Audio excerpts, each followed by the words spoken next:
চলতি বছরের ডিসেম্বরের আগে ইরান ও ইসরায়েলের মধ্যে আবার বড় যুদ্ধ শুরু হতে পারে এমন আশঙ্কা প্রকাশ করেছে যুক্তরাষ্ট্রভিত্তিক সাময়িকী ফরেন পলিসি।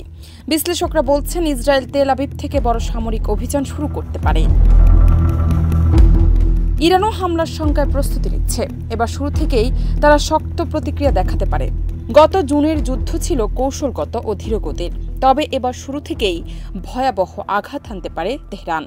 তাদের লক্ষ্য ইসরায়েলের অপ্রতিরোধ্য ভাবমূর্তি ভেঙে দেওয়া। বিশ্লেষণ বলছে নতুন সংঘাত আগের যে কোনো সময়ের চেয়ে রক্তক্ষয়ী হতে পারে।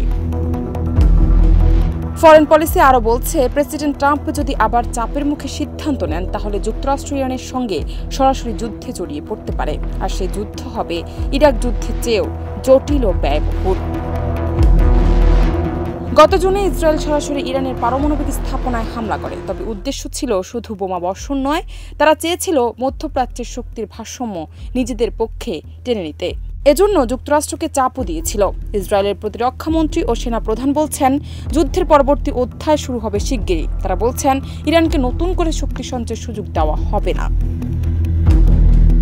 পররাষ্ট্রমন্ত্রী আব্বাস আরঘসি হুঁশিয়ারি দিয়েছেন আবার আগ্রাসন হলে প্রতিক্রিয়া আরও কঠিন হবে। প্রেসিডেন্ট ট্রাম্প পূর্ণাঙ্গ যুদ্ধ চান না, কিন্তু আগের হামলা চালিয়ে তিনি ইসরায়েলের কৌশলে জড়িয়ে পড়েছেন।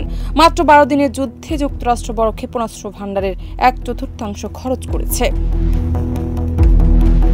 এখন তার সামনে দুটি রাস্তা, পুরোপুরি যুদ্ধে যাওয়া অথবা সরে দাঁড়ানো। তবে সরে দাঁড়াতে হলে শুধু না বললেই হবে না, বরং ইসরায়েলের চাপ প্রতিরোধ করতে হবে। ট্রাম্প এখনও সে দৃঢ়তা দেখাননি, ফলে সামনে নতুন যুদ্ধ আরও সম্ভাব্য হয়ে উঠছে। জান্নাত নিপু, দেশ রূপান্তর।